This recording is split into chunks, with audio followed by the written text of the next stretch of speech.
Boa noite, gente. Todo mundo bem? Todos conseguem me ouvir bem? Como é que vocês estão?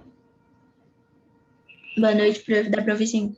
Boa noite, gente. Sejam bem-vindos. Vocês estão chegando agora. Hoje nós vamos dar sequência à nossa aula. Na verdade, hoje eu vou fazer uma breve revisão da aula de filosofia, que a gente tratou sobre a filosofia helenística, e vou entrar na aula de sociologia sobre modernidade. E semana que vem, como vocês bem sabem, a gente vai voltar para nossas aulas presenciais. E essa primeira semana será uma semana de revisão, então imperdível para essa galera que está meio perdida aí, né? Pessoal que até desistiu um pouco das aulas, não percam a nossa aula de revisão semana que vem, em sala de aula, olho no olho, sabe? Sangue no sangue, café no café, saliva na saliva, né? A gente vai estar em sala de aula, e aí eu vou corrigir alguns exercícios, e com base na correção dos exercícios, eu vou revisar a nossa matéria, que a gente já viu até a nossa aula de hoje. Então, imperdível, para você que quer se antenar, tirar as dúvidas, porque, gente, nada supera a aula presencial, tá? A aula presencial você tem muito mais acesso ao professor, o aluno pergunta mais, participa mais, então, uma aula importante para semana que vem, não percam a nossa aula de revisão, de volta às aulas presenciais, e se Deus quiser abençoar, né, a gente não precisar voltar mais de novo, né, nas nossas aulas online, né? Então, galera, na nossa última aula, o que a gente veio analisando, o que a gente veio estudando? Nós vemos os pré-socráticos, os primeiros filósofos ou fisiólogos da natureza, que buscavam o conhecimento na physis, natureza. Vimos Sócrates, o pai da filosofia ocidental, o pai da filosofia clássica, o pai fundador da ética e da moral, o cara que tem duas frases determinantes do seu pensamento: conhece-te a ti mesmo, só sei que nada sei. Nós vimos que Sócrates via o conhecimento, que concebia que o conhecimento estava dentro de cada um de nós, e era possível atingir esse conhecimento através da ironia e da maiêutica, o diálogo. Vimos Platão, discípulo de Sócrates, que concebe que o conhecimento verdadeiro está no mundo das ideias, no mundo inteligível, no mundo metafísico, no mundo da razão, entende? E é possível chegar a esse conhecimento verdadeiro através da dialética. E vimos Aristóteles, que parte da ideia de que o conhecimento verdadeiro está nesse mundo sensível, nesse mundo que é possível de ser experienciado, experimentado com os nossos sentidos: olfato, paladar, visão, audição e tato. E aí o Aristóteles defende um método, a analogia, né? Ou também conhecido como método indutivo. E nós começamos a falar das escolas lá do período helenístico. Aquelas escolas que defendiam, entre outras coisas, por exemplo, o caminho para se chegar à felicidade. E aí nós vimos lá que, a partir do momento que o Império Macedônio dominou o mundo grego antigo, e a partir desse momento o Alexandre o Grande, por exemplo, trouxe a cultura dos persas, dos indianos, dos medos, dos egípcios, e houve uma fusão cultural entre a cultura grega e a cultura oriental. Dessa fusão cultural surgiu a cultura helenística, com novas escolas filosóficas. Dentre essas escolas filosóficas, a gente pode destacar o estoicismo, o cinismo, o epicurismo, o ceticismo.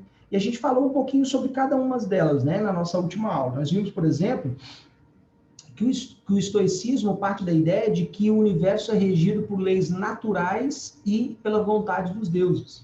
E que o ser humano é um micro, pequeno, enquanto o universo ele é o macro, ele é o grande cosmos. E nós estamos submetidos a essas leis do universo, essas leis da natureza, e é impossível desvencilhar dessas leis da natureza, como, por exemplo, a morte. A morte é certa por todos nós. Independente do que a gente luta para sobreviver, a morte vai acontecer, é só uma questão de tempo. Então, já que não tem como lutar contra aquilo que já está determinado, então o estoicismo tem uma visão determinista sobre o mundo. Como é que eu alcanço a felicidade verdadeira, professor? Através da ataraxia, a paz interior.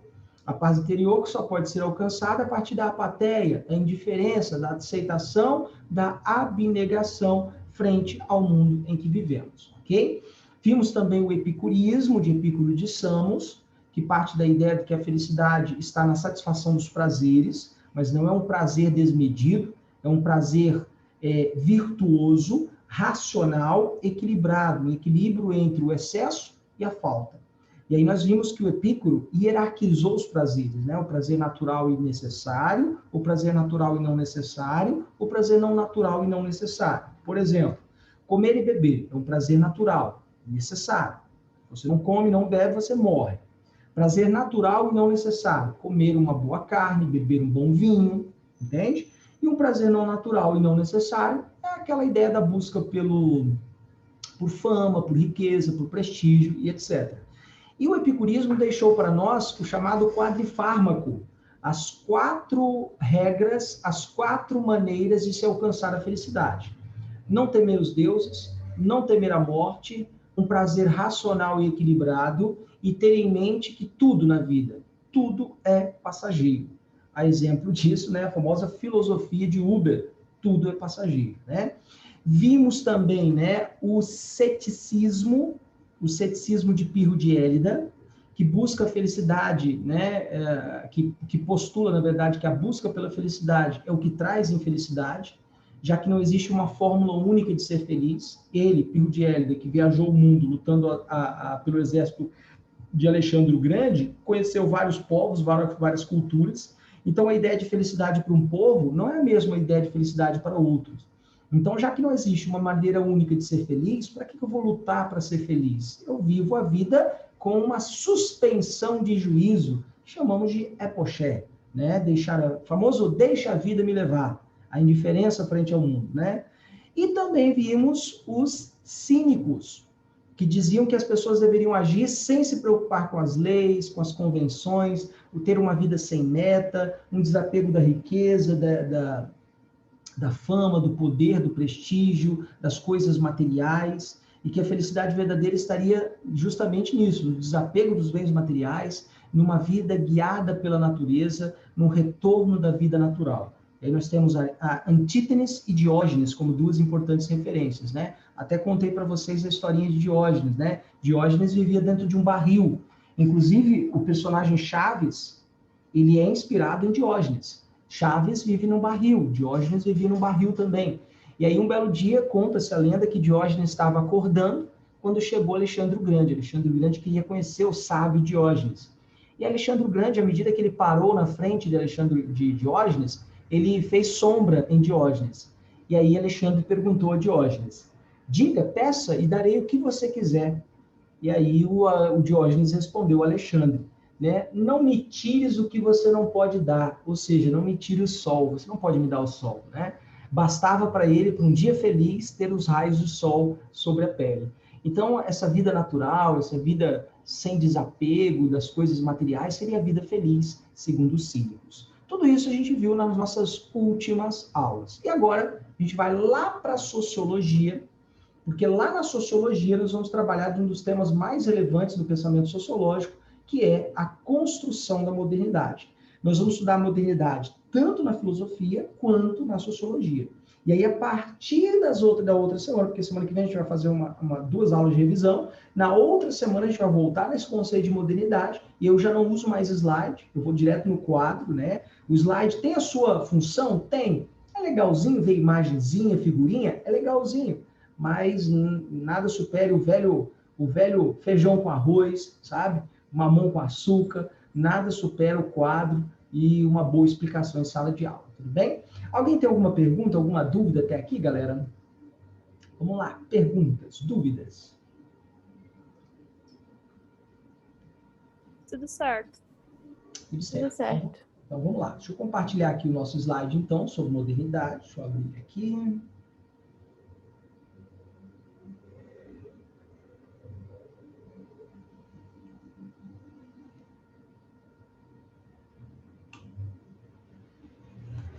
Foi. Todos conseguem visualizar aí, ó, o módulo 4, a construção da modernidade? Tudo bem? Sim. Beleza, então. Então, daqui em diante que a gente segue na nossa aula de sociologia. Então, saímos da filosofia e vamos lá para a sociologia. Então, só de antemão, eu gostaria de adiantar o seguinte, né? Nós vamos trabalhar a modernidade. Vocês vão trabalhar na história, temos a Idade Moderna, a partir do século XV até o século XVIII. Vamos trabalhar a modernidade, nós, eu e vocês, na filosofia. E começamos agora a trabalhar a construção da modernidade na sociologia. E é uma aula muito, muito importante, por quê? Porque a gente vai tratar aqui de questões étnico-raciais. Vocês vão ter argumento para escrever uma boa redação sobre temas como racismo, preconceito, injúria racial, qualquer tema relacionado à questão racial, vocês vão ter bons argumentos, bons autores para citar nessa aula.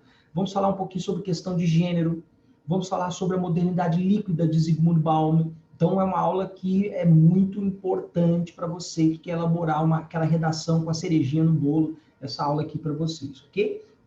Então, quando a gente fala em modernidade, galera, né, a primeira coisa que vocês têm que ter em mente, né, o que é ser moderno? Né? Algumas pessoas vão dizer assim, professor, ser moderno é vestir uma roupa descolada, né? É estar antenado a tudo que acontece de novo no mundo, é usar um celular de última geração, é saber manusear um computador, um programa, um software, um aplicativo, né? Modernidade é só isso, gente? Não, né? Modernidade é muito mais complexo do que isso, né? Muito mais complexo do que coisas materiais. Modernidade não pode, não deve ser resumida a questões materiais da existência humana. E quando a gente fala em modernidade, nós estamos falando daquilo que é relativo aos nossos dias, que pertence à nossa época, aquilo que é recente, que pode ser um modo de agir, pensar e sentir. E na sociologia, a modernidade foi um período marcado por desenvolvimento do racionalismo, do cientificismo, dos avanços tecnológicos e também, por que não, a mudança na forma de pensar e ver, conceber o mundo. Então, quando a gente fala em modernidade como conceito, vamos aqui, o conceituar, tá? E falar um pouquinho sobre a origem também, né? Modernidade é aquilo que é relativo aos nossos tempos, ao nosso tempo. Ao nosso tempo. Pode ser modo de agir, pensar e sentir, ok? E pode ser caracterizado por uma maior racionalidade, racionalismo, pelo cientificismo, por avanços tecnológicos, e eu diria, inclusive, uma crença como se a razão fosse libertar a humanidade. Porque qual é o mundo antes da modernidade? É aquele mundo medieval, aquele mundo pautado pela fé e pelo espiritualismo, aquele mundo pautado pelo sobrenatural, entende? E aí nós temos duas importantes referências que vão nos ajudar a entender essa modernidade. Um deles é René Descartes, o pai da modernidade, o cara que que fundou a ciência moderna através da dúvida metódica. E não se preocupem, nós vamos falar de René Descartes lá na filosofia, e o Max Weber, que a gente já falou. Então, dois caras que inauguram esse pensamento moderno é René Descartes e Max Weber. Tudo bem? Professor, qual é a contribuição aí de René Descartes? René Descartes é o pai da modernidade. Assim como Sócrates é pai da filosofia clássica, o René Descartes é o pai da filosofia moderna. E nós vamos falar sobre isso, tá? Na nossa aula de filosofia. Então, o René Descartes é o cara que inaugura a modernidade, a partir de um pensamento racional. Ele que é um racionalista, tá? O racionalismo, ele defende o racionalismo e defende a chamada dúvida metódica. Professor, o que é a dúvida metódica? Devo duvidar dos meus sentidos, devo duvidar do mundo que está em minha volta e devo duvidar da minha própria capacidade racional. Eu só não posso duvidar de uma coisa, de que duvido. E se duvido, penso. E se penso, existo. O famoso penso, logo existo. Penso, logo sou. Eu cogito ergo sum, né, em latim.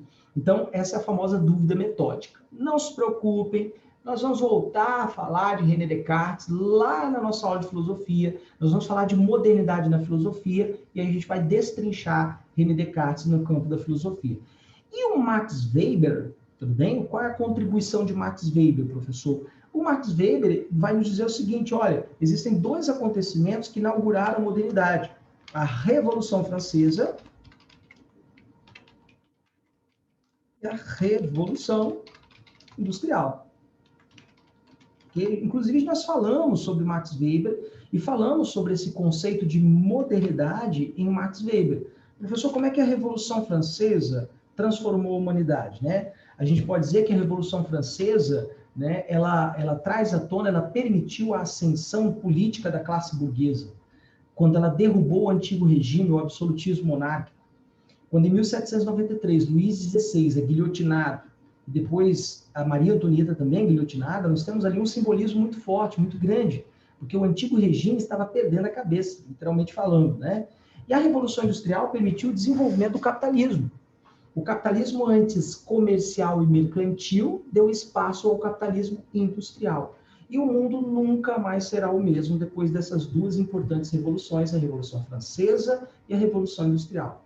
Essas duas importantes revoluções marcariam a modernidade com um homem com um pensamento mais crítico, racional, com um homem pautado pela ciência, pelo cientificismo, pela valorização da tecnologia e pela industrialização. Então, é um momento de grande valorização da tecnologia,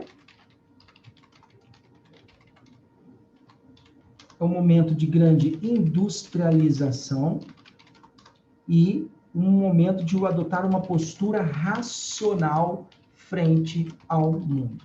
E a gente pode dizer o seguinte, os pilares que sustentam a sociedade moderna é a tecnologia, a ciência e a razão. A tecnologia, a ciência e a razão abrem espaço para o mundo moderno. No passado, tudo era explicado com base em Deus. Choveu Deus que quis, ventou Deus que quis, não ventou Deus que quis também, morreu Deus que quis, está vivo, graças a Deus. Agora, no mundo moderno, a partir da modernidade, o homem lança um olhar mais racional, um olhar experimental sobre o mundo e passa a duvidar, questionar, adotar uma postura mais crítica frente ao mundo em que ele vive. Portanto, esse mundo racional é um mundo, por exemplo, que vocês veem nessas imagens aí, ó. Nessa primeira imagem aqui, você tem William Bell Scott, ferro e aço, deixa eu aumentar aqui para vocês, aqui, ó. William Bell Scott, ferro e aço, simbolizando, né, uma nova era da industrialização, como, por exemplo, a partir do momento que foi desenvolvido, né, o aço, né, graças ao processo de Bessemer, de Henry Bessemer, transformando o ferro fundido em aço, muito mais resistente, muito mais maleável, com propriedades muito mais eficientes do que o ferro fundido. E também aqui, ó, outra pintura muito famosa de Ferdinand Victor Eugène Delacroix, A Liberté guidant le peuple, A Liberdade Guia o Povo, em que uma personagem feminina impunha a bandeira da França, guiando o povo francês em torno desse conceito tão benquisto que é a liberdade. E só lembrando, a liberdade, você não pode pegar a liberdade, não é algo palpável, né? A liberdade não é um objeto, a liberdade é uma ideia poderosíssima. É uma ideia que moveu o século XVIII, moveu o século XIX, e o que move a modernidade é justamente a ideia da liberdade. Porque antes da modernidade não se existia liberdade política, não existia liberdade religiosa, não existia liberdade cultural, os homens viviam presos àquilo que era determinado por Deus. E a partir da modernidade, essa ideia da liberdade se tornou tão poderosa que chegaram a construir a Estátua da Liberdade na entrada, no pequeno ilhédo, na entrada do porto de Nova York. Em 1886, os franceses presentearam os norte-americanos com a Estátua da Liberdade. Em 1776, em 4 de julho de 1776, os norte-americanos se declararam independentes, e 100 anos depois, em 1886, os franceses deram aos norte-americanos a Estátua da Liberdade como um presente. E ela é um símbolo, sabe? E quem é a personagem da Estátua da Liberdade, professor? É essa mesma personagem que vocês estão vendo aqui. Essa é Libertas, deusa romana da liberdade. E Libertas impunha a bandeira da França e guia o povo francês nessa luta por esse ideal, por essa ideia poderosa que é a ideia da liberdade. Quem gosta de cinema, recomendo que você assista V de Vingança. Tem, inclusive, no Netflix. A Netflix tem esse filme e que justamente mostra isso, como que as ideias são poderosas, como que as ideias transformam a humanidade. E uma ideia simples, a ideia da liberdade, ajudou a construir a modernidade. Liberdade política, liberdade cultural, religiosa e etc, etc. Tudo bem até aí, galera? Vamos lá. Perguntas, dúvidas? Tudo certo. Tudo bem? Beleza, galera? Deixa eu ver se tem alguma pergunta aqui no chat. Tem uma pergunta no chat. Beleza, então. Então, a gente pode citar dois autores importantes, símbolo da modernidade, René Descartes e Max Weber. René Descartes mais na filosofia, Max Weber no campo da sociologia. Se eu fosse caracterizar esse mundo moderno, é um mundo caracterizado pelo racionalismo, pelo cientificismo, pelo avanço na tecnologia, e também por uma luta maior por liberdade. Um mundo mais livre, entende? E as bases que sustentam essa sociedade são bases pautadas em tecnologia, ciência e razão. E o século XVIII e XIX será um século transformador em termos de tecnologia, né?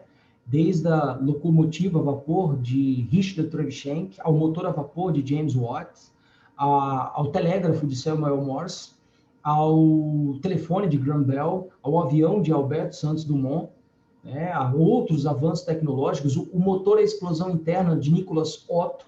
Todos esses avanços tecnológicos vão marcar a transição do século XVIII para o século XIX, vão marcar a Revolução Industrial e vão transformar a humanidade para sempre. A humanidade nunca mais será a mesma depois dessa ideia de modernidade. Tudo bem?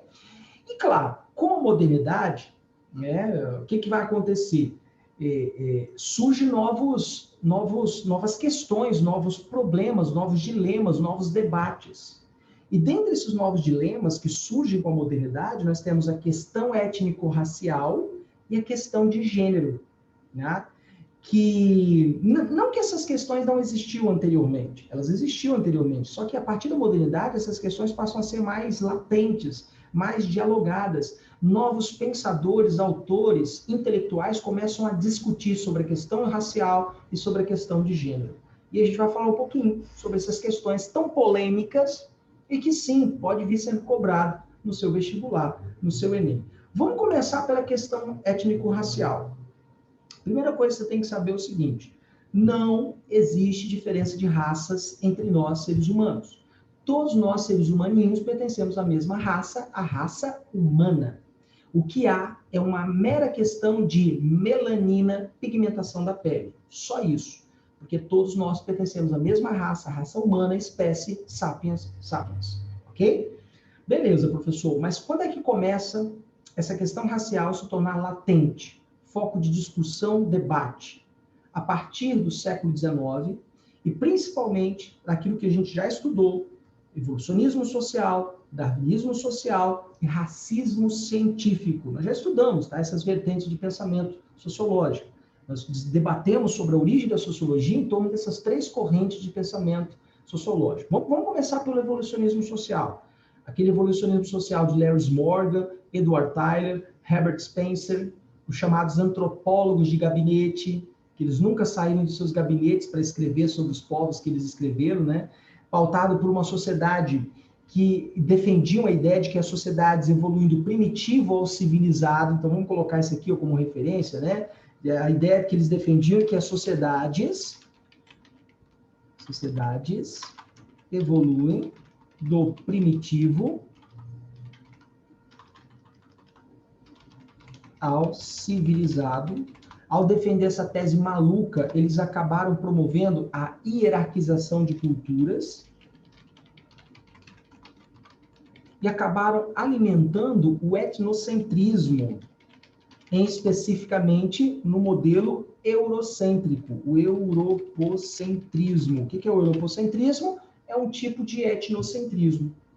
Todas as vezes que eu coloco a minha cultura, a minha etnia no centro, e considero todas as demais inferiores e a minha superior, eu pratico etnocentrismo. Eu pratico a hierarquização de culturas. Aquela visão de que a Europa era moderna, civilizada, industrializada, conhecia tecnologia, e o africano era atrasado, vivia de maneira primitiva no meio das savanas, é uma visão etnocêntrica de mundo. E, infelizmente, o evolucionismo social ajudou a justificar na verdade, né, missão civilizadora lá do século XIX, do chamado imperialismo ou neocolonialismo. Você vai estudar lá na aula de história o imperialismo do século XIX, também chamado de neocolonialismo. E o imperialismo do século XIX significou em quê, professor? Na partilha da África e da Ásia. A África, por exemplo, foi partilhada entre franceses, ingleses, alemães, belgas, portugueses, entre outras nações. E essas nações estavam nem aí, desrespeitaram limites tribais, territoriais, promoveram genocídios, usaram régua e foram demarcando o território como se fosse dividindo uma pizza na Conferência de Berlim. Por isso que o mapa africano até hoje tem muitas linhas retas, porque desrespeitou os territórios, as regiões tribais, e demarcaram seus territórios com réguas. E qual era a justificativa para essa loucura que foi o imperialismo do século XIX? A missão civilizadora. O europeu tinha um dever moral, levar a civilização aos povos não civilizados. Esse era o dever moral, sabe, do europeu frente aos povos que deveriam ser dominados. O darwinismo social não é uma criação de Charles Darwin. O darwinismo social foi criado inspirado em Charles Darwin, a partir da ideia de que os ricos seriam mais adaptados e mais fortes no mundo do que os pobres. Então, parte de uma falsa ideia de que os ricos e brancos são mais adaptados do que os pobres e os negros. Repito, essa ideia é um absurdo, não tem nem pé nem cabeça, essa ideia é absurda, tudo bem? O fato é que, através dessa ideia maluca do darwinismo social, ajudou-se a justificar o apartheid. Apartheid na África do Sul, um regime segregacionista que durou de 1948 até 1994, quando Nelson Mandela foi eleito presidente, o primeiro presidente negro da África do Sul, e o apartheid foi um regime segregacionista. Segregar, separar, dividir. A própria palavra apartheid vem do africanês apartar, separar. Era um regime que separava negros de brancos, criava as escolas para negros, escolas para brancos, hospitais para negros, hospitais para brancos, e o darwinismo social ajudou a justificar essa maluquice, tá?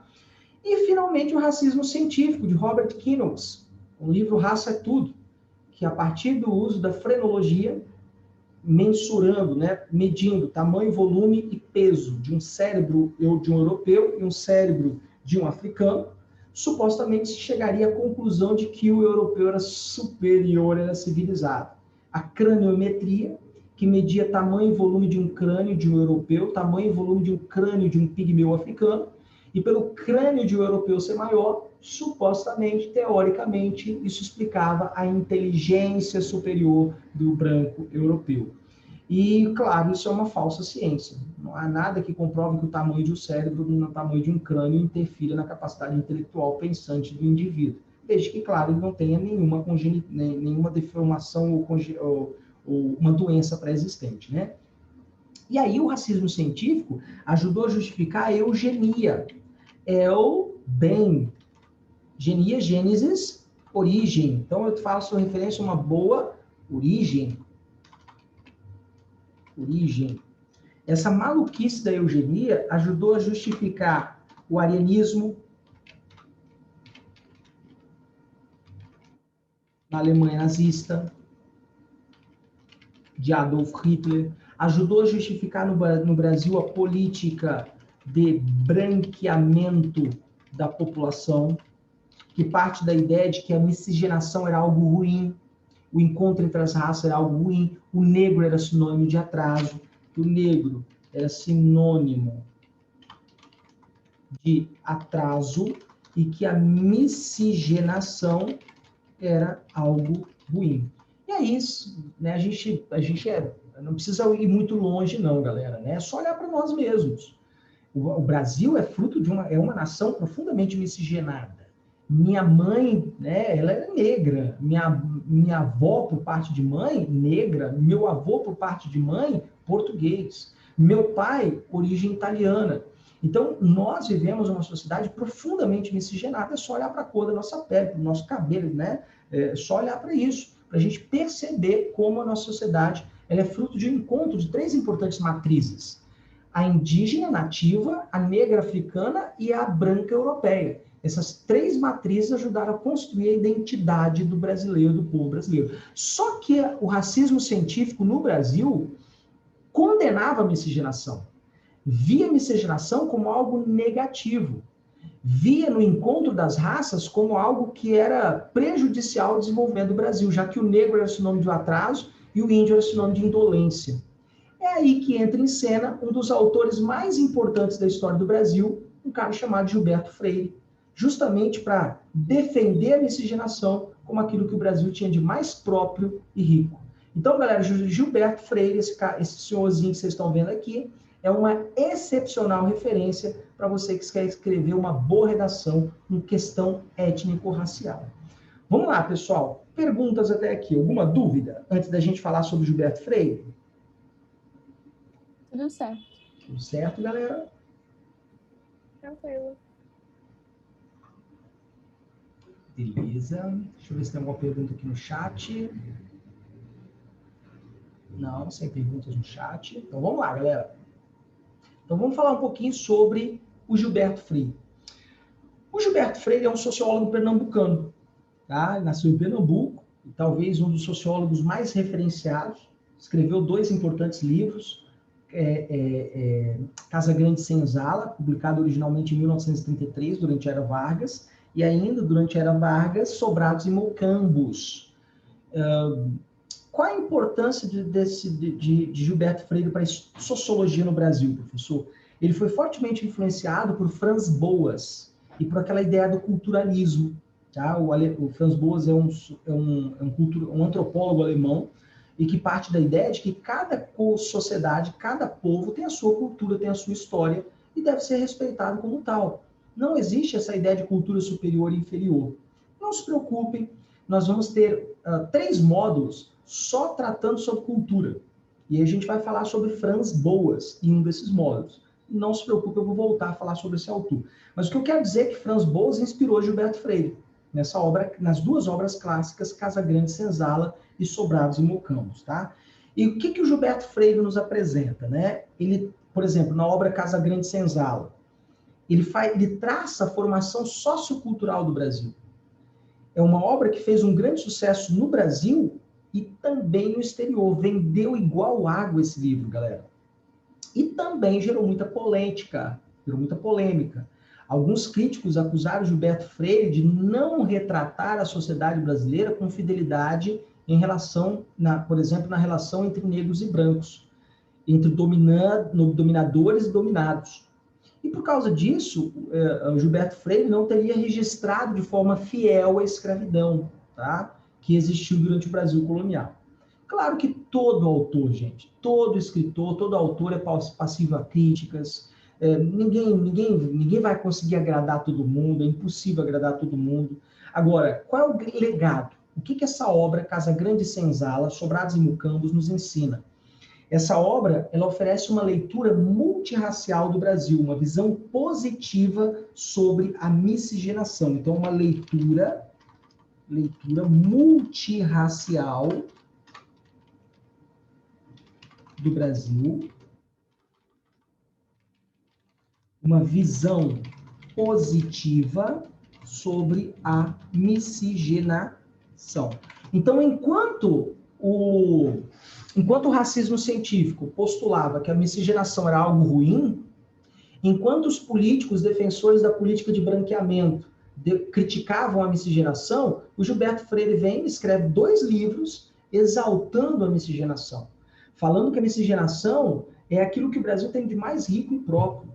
Ou seja, são 2 obras que se opõem aos autores que são favoráveis à política de branqueamento. Então, ele se opõe à política de branqueamento.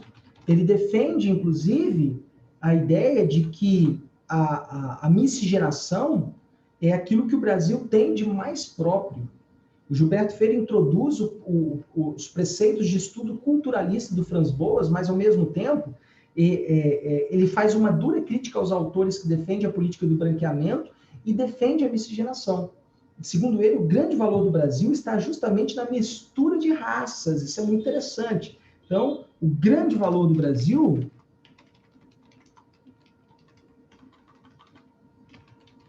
estaria na mistura de, aí eu vou usar entre aspas, da mistura das raças. E é justamente aquilo que o Brasil, a miscigenação é o que o Brasil possuía de mais rico e próprio. Então, a miscigenação é o que o Brasil possui do mais rico e próprio. Então, é um autor que vai na contramão, na década de 30, ele vai na contramão do racismo, do preconceito daquela época, sabe? Ele é uma referência até os dias de hoje, tá? A miscigenação é aquilo que forma a nossa identidade, entende? É o elemento da nossa identidade. Então, o que é ser brasileiro? Ser brasileiro é ter um pezinho na África. Ser brasileiro é ter um pezinho na Taoca, no meio da floresta. Ser brasileiro é ter em seu sangue índio, negro, branco. Ser brasileiro é mistura, é caldeirão, sabe? É aquele batidão sobre as várias etnias e culturas, as três grandes matrizes que formaram o Brasil. Negro africano, branco europeu e índio nativo. Essas três grandes matrizes fizeram do Brasil que é o Brasil hoje, né? Tudo bem até aqui, galera? Perguntas sobre Gilberto Freire?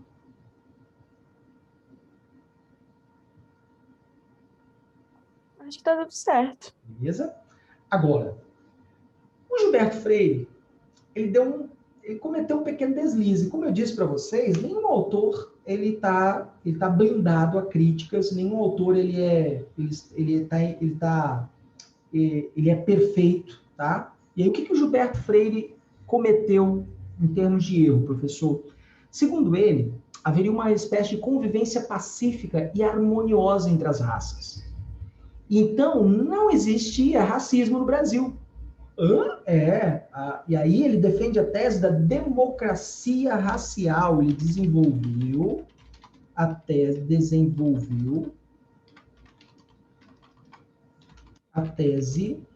da democracia racial. O que é essa tese da democracia racial, professor? De que não há racismo no Brasil, não existe racismo no Brasil. Isso é uma piada, né, gente?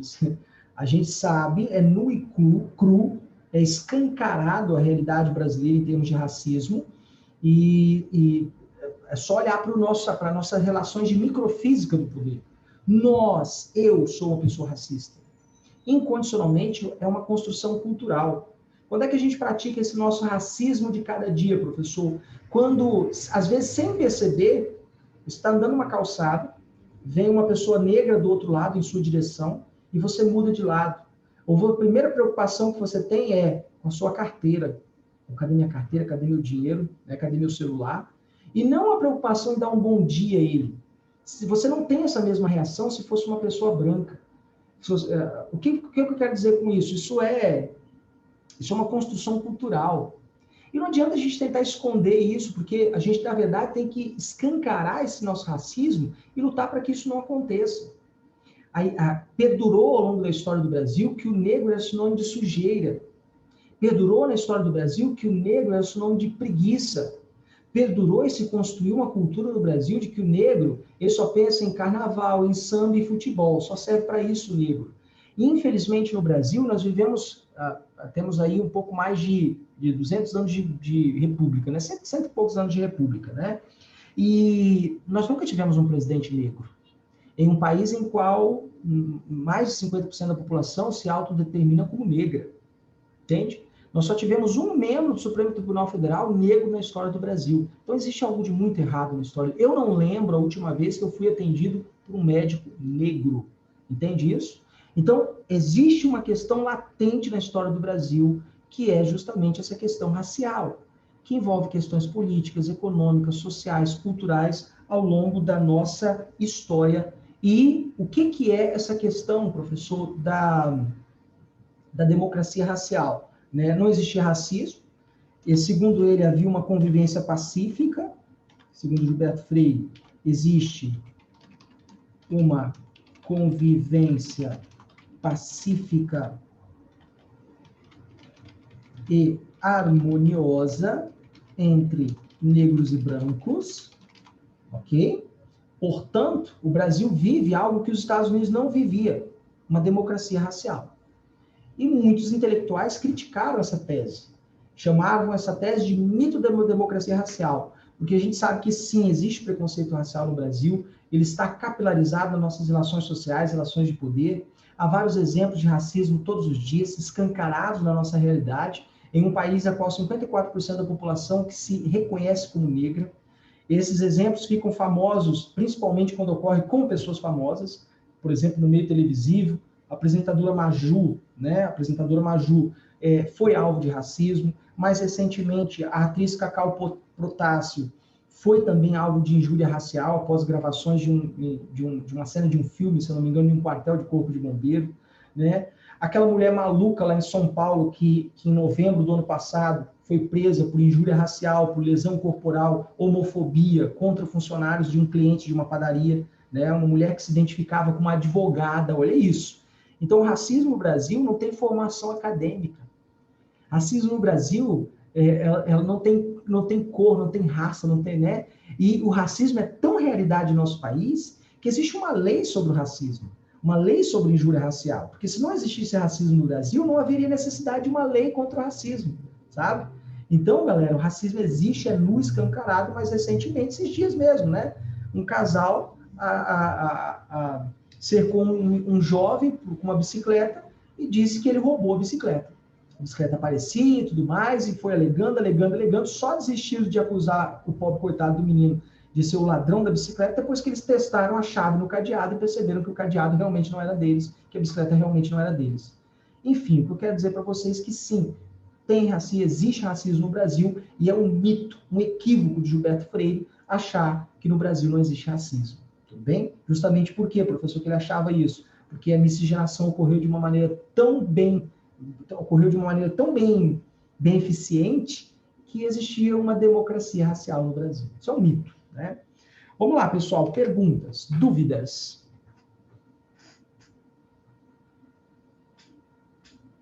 Tranquilos? Tranquilo. Beleza, então. Então, na próxima aula da semana que vem, nós vamos fazer nossa revisão presencial e na outra semana a gente volta daqui da questão étnico-racial em sala de aula. Gente, muitíssimo obrigado pela atenção de vocês. Foco nos estudos e até semana que vem. Tchau, galera. Um abraço para vocês. Tchau, tchau, Tchau, gente. Tchau, tchau.